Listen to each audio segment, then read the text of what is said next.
दुर्गाय नमः।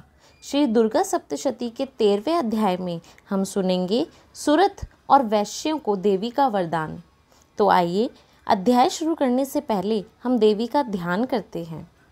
जो उदय काल के सूर्यमंडल सी कांति धारण करने वाली हैं, जिनकी 4 भुजाएं और 3 नेत्र हैं, तथा जो अपने हाथों में पाश, अंकुश, वर एवं अभय की मुद्रा धारण किए रहती हैं, उन शिवा देवी का मैं ध्यान करती हूँ। राजन, इस प्रकार मैंने तुमसे देवी के उत्तम महात्म्य का वर्णन किया, जो इस जगत को धारण करती हैं। उन देवी का ऐसा ही प्रभाव है, वह ही विद्या उत्पन्न करती हैं। भगवान विष्णु की माया स्वरूपा उन भगवती के द्वारा ही तुम ये वैश्य तथा अन्यायन विवेकी जन मोहित होते हैं, मोहित हुए हैं तथा आगे भी मोहित होंगे। महाराज, तुम उन्हीं परमेश्वरी की शरण में जाओ। आराधना करने पर वह ही मनुष्य को भोग, स्वर्ग तथा मोक्ष प्रदान करती हैं। मार्कंडेय जी कहते हैं, क्रोष्टकी जी, मेधा मुनि के ये वचन सुनकर राजा सुरथ ने उत्तम व्रत का पालन करने वाले उन महाभाग महर्षि को प्रणाम किया। वह अत्यंत ममता और राजा प्रण से बहुत खिन्न हो चुके थे।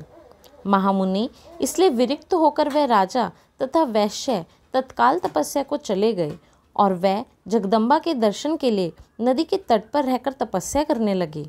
वे वैश्य उत्तम देवी सूक्त का जाप करते हुए तपस्या में प्रवृत्त हुए।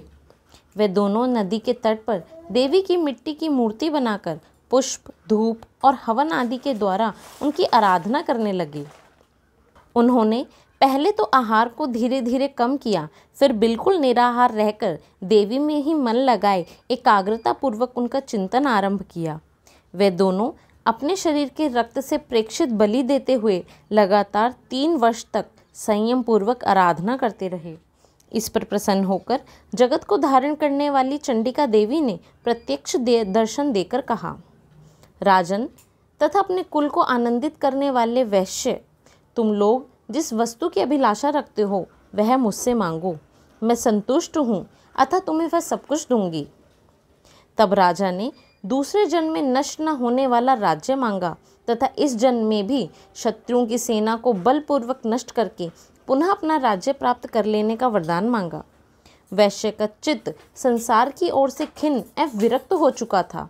वे बड़ी बुद्धिमान थे, अतः उस समय उन्होंने तो ममता और अहंता रूप आसक्ति का नाश करने वाला ज्ञान मांगा।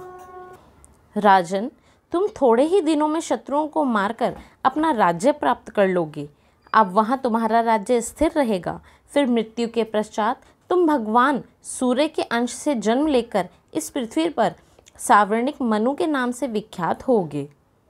वैश्यवर्य, तुम भी जिस वर को मुझसे प्राप्त करने की इच्छा की है उसे देती हूँ। तुम्हें मोक्ष के लिए ज्ञान प्राप्त होगा।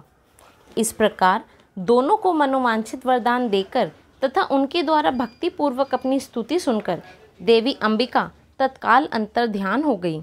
इस तरह देवी से वरदान पाकर क्षत्रियों में श्रेष्ठ सूरत सूर्य से जन्म ले सावर्णी नामक मनु हो गए। इस प्रकार श्री मार्कंडेय पुराण में सावर्णिक मनवंतर की कथा के अंतर्गत देवी महात्म्य में सूरत और वैश्य को वरदान नामक 13वां अध्याय यहाँ पूर्ण होता है। श्री दुर्गाय नमः। आगे के अध्याय सुनने के लिए हमारे चैनल को लाइक व सब्सक्राइब करें तथा बेल आइकन को प्रेस करना ना भूलें, जिससे हमारे आने वाली सभी वीडियोस की नोटिफिकेशन आपको मिलती रहेंगी। अगर आपको यह वीडियो पसंद आई हो तो इस वीडियो को अपने प्रियजनों के साथ शेयर करें, ताकि माँ दुर्गा की आप पर हमेशा कृपा बनी रहे। तब तक के लिए धन्यवाद।